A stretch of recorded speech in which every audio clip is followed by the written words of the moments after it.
الحمد لله كفى والصلاة والسلام على سيد الرسل وخاتم الأنبياء سيدنا محمد المصطفى وأحمد المجتبى وعلى آله وصحبه ومن بهديه المهتدى. أعوذ بالله من الشيطان الرجيم.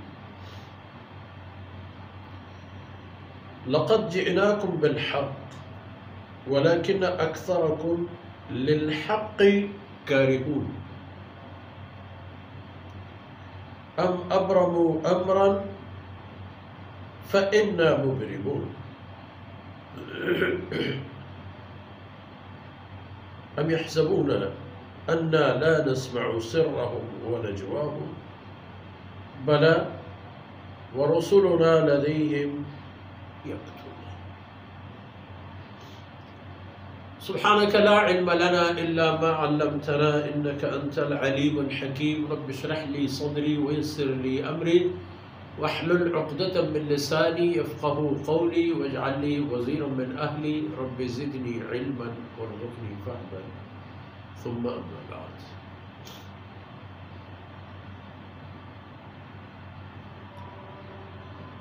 گرامی قدر بھائیوں، بہنوں اور پیارے بچوں، آپ نے مشاہدہ فرمایا کہ جہنمی اس مبتلا عذاب میں جہنم کے داروغہ اور اس کے دربان سے التجا کریں گے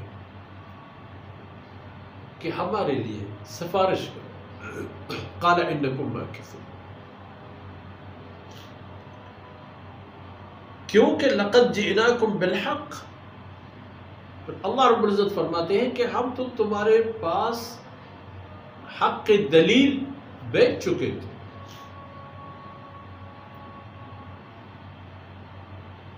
جو حقیقت ہے وہ تو آپ کو معلوم تھا. آپ کے پاس جو لوگ اللہ کے رسول کے حیثیت سے آئے وہ آپ کے معاشرے کے بہترین افراد تھے، ہر لحاظ سے شریف، عالی نسب، عالی حسب، بہترین اخلاق اور کردار کے مالک لوگ. ان کے ساتھ ہماری کتابیں بھی آئی. ولیکن اکثرکم للحق کارہون، لیکن تم لوگوں کی اکثریت حق کو مان ہی نہیں رہے تھے، نہیں مان رہے تھے. الگ کارہون، اس کو پسند بھی نہیں کرتے تھے. آپ لوگ کیا بات ہے، یہی بات ہے، لے لو. ولیکن اکثرکم للحق کارہون، تمہاری اکثریت تو حق کو ناپسند کرنے والے لوگ.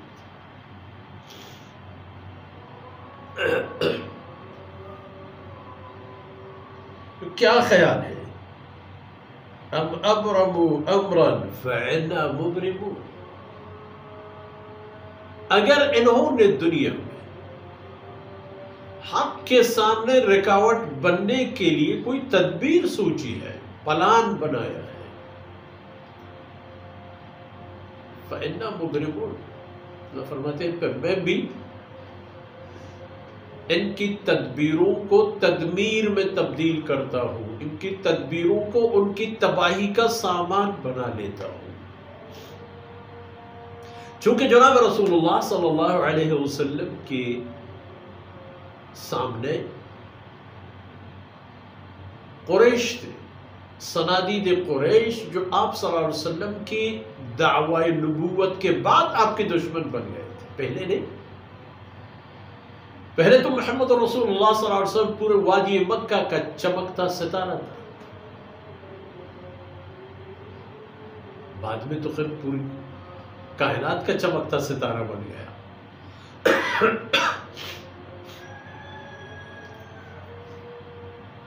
کمال کی بات ہے، آپ صلی اللہ علیہ وسلم کے سب سے بڑے دشمن ابو جہل، ان کے صاحبزادے کو بھی اللہ رب العزت نے جناب رسول اللہ صلی اللہ علیہ وسلم کی غلامی میں دے دی. ان کی صاحبزادی درہ وہ بھی مسلمان ہو گئی اور ایک عظیم الشان مجاہد صحابی کے عقد زواجیت میں آ گئی. کوئی نہیں بچا. فَإِنَّا مُبْرِمُونَ، پھر ہم تدبیر کر لیتے ہیں.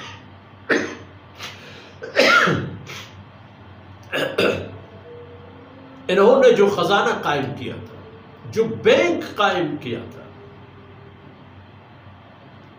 تاکہ اس کی آمدنی سے جناب رسول اللہ صلی اللہ علیہ وسلم کے خلاف ان کو لڑنے میں آسانی ہو، وہ بھی کنارے گئے. غزوہ بدر میں ان کو جو جانی نقص ہوا، جو مالی نقص ہوا، جو حوصلہ اور ہمت کے حوالے پر انہیں نقص ہوا، وہ تو رہتی دنیا تک اس فکر کے ہر لوگوں کی اور طبقات کے لیے کافی ہے. فَإِنَّا مُبْرِمُونَ أَمْ يَحْسَبُونَ أَنَّا لَا نَسْمَعُ سِرَّهُمْ وَنَجْوَاهُمْ. یہ لوگ کیا سمجھتے ہیں کہ ہم ان کے آہستہ باتیں اور سرگوشیوں کو نہیں سنتے؟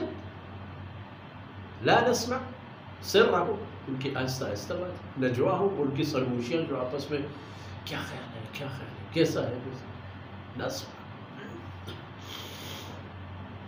اللہ فرماتے ہیں میں سنتا ہوں، اور بات صرف سننے کی حد تک نہیں ہے، بات صرف سننے کی حد تک نہیں ہے، اس سے بڑھ کر بھی ہے. بلا ورسلنا لدیہ،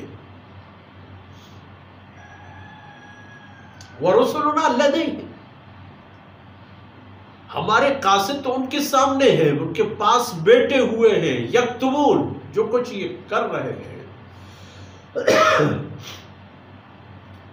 جو کچھ کر رہے ہیں، جو کچھ کہہ رہے ہیں، جو کچھ سوچ رہے ہیں، یکتبون، ہمارے قاصد سب کے سب لکھ رہے ہیں.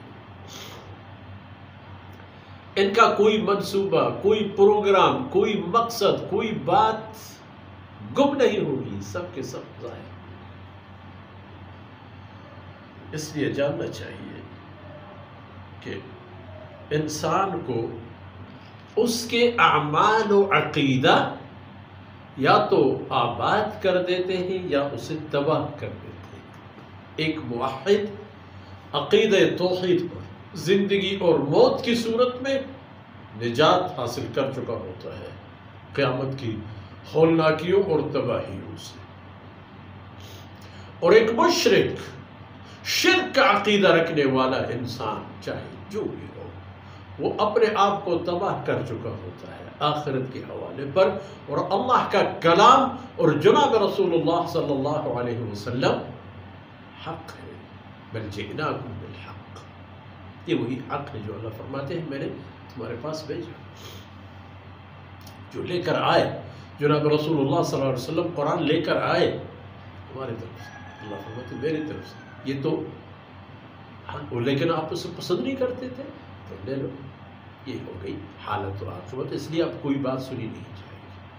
آج کی باتیں اتنے حد تک اللہ رب العزت کوتاہیوں سے درگزر فرمائے.